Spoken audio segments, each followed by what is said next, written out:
The rush was on, but the pace stayed the same. This narrowboat today became the last through the Atherstone locks, potentially for months.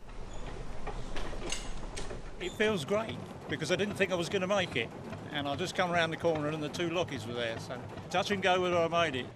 As the boat disappeared into the distance, volunteers wasted no time. Yeah, let me loop this. Closing the locks, trying to stop precious water draining away.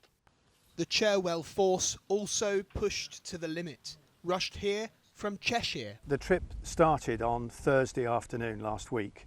I was in Nantwich having lunch, minding my own business, when I got an email through from Canal River Trust to say they're closing the Atherstone locks on Tuesday at 6 o'clock in the morning.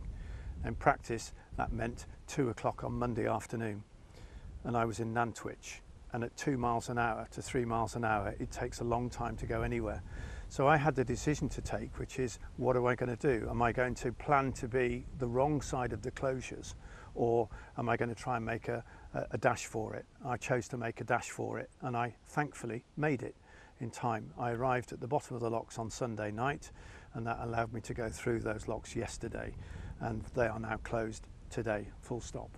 The Atherstone flight of the Coventry Canal has now joined a growing list of closures, once a key route between the East and West Midlands.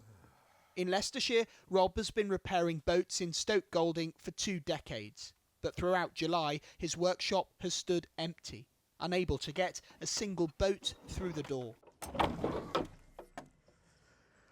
See, we couldn't even get boats here. Couldn't even line them up to get them in. We just couldn't get them within about 5 foot. I've been here like over 20 years. I've never ever not been able to get a boat in the dock. And you can see how low it is there. It's normally just up to that staging. I'll put the stick in.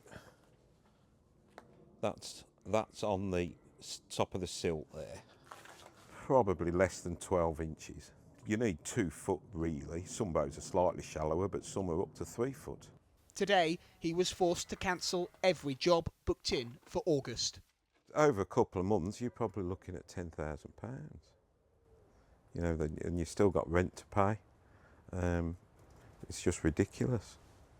Can you survive without that money? Not without using savings, no. No. So if this carries on, I'll pack it up, do something else. Really? Yeah. There's a risk of that? Yeah. Big risk. At the Ashby Boat Company, every boat was out on the water, but without the usual flow of passing trade, they're losing out on the customers who would normally call in.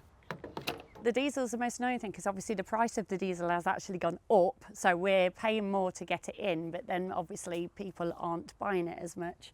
So that is definitely one that's been affected. And then just general shop sales and stuff like that. We haven't had as many customers come in as we normally would. Britain's canals were built to keep people moving, but for some, this summer is making that harder than ever. Lewis Warner, ITV News.